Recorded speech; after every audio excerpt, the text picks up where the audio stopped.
Hi, everybody. It's Precision Weather Service meteorologist Russ Murley. Welcome. It's time for our bi-monthly look at the extended long-range forecast here. We're going to get you out into March and maybe even talk a little bit about the upcoming spring. Still plenty of winter left, and the pattern is very active. It looks like that's going to be the case here for the coming several weeks, despite a little bit of a warm-up.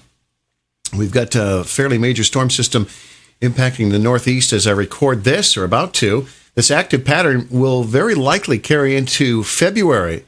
In January, the rest of this month will finish a little bit milder. We're going to take a little bit of a break from some of the colder weather that we've seen.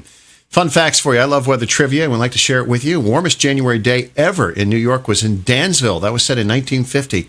It hit 75 degrees. That's your state record high for January. On the flip side, up in the Adirondacks in Paul Smith's way back in 1904, 46 degrees below zero. That's the coldest it's been in January in the Empire State. Now, a lot of our models are arguing for a milder finish to January and a mild start to February. It's not going to be extraordinarily mild, but we're going to be talking about temperatures running 5, 6, 7, maybe 8 degrees warmer than normal for a few days. So a little break from the action. But February, we believe, is going to be colder from New England right down through to much of the Southeast, the Southern Plains, and the Gulf Coast, of course, including much of New York, Pennsylvania, and Western New England, and Connecticut.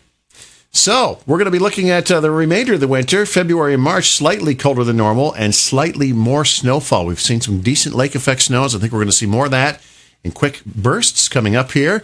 And at some point, we think mid-March, we're going to start to see that swing towards spring. Coldest weather relative to normals would be in February, but the first couple weeks of March could be fairly active as well. We'll keep you posted right here. Check in for our updates twice a month. For more on BlueRock Energy, energy savings programs, and much, much more, surf on over to BlueRockEnergy.com. Thanks for tuning in.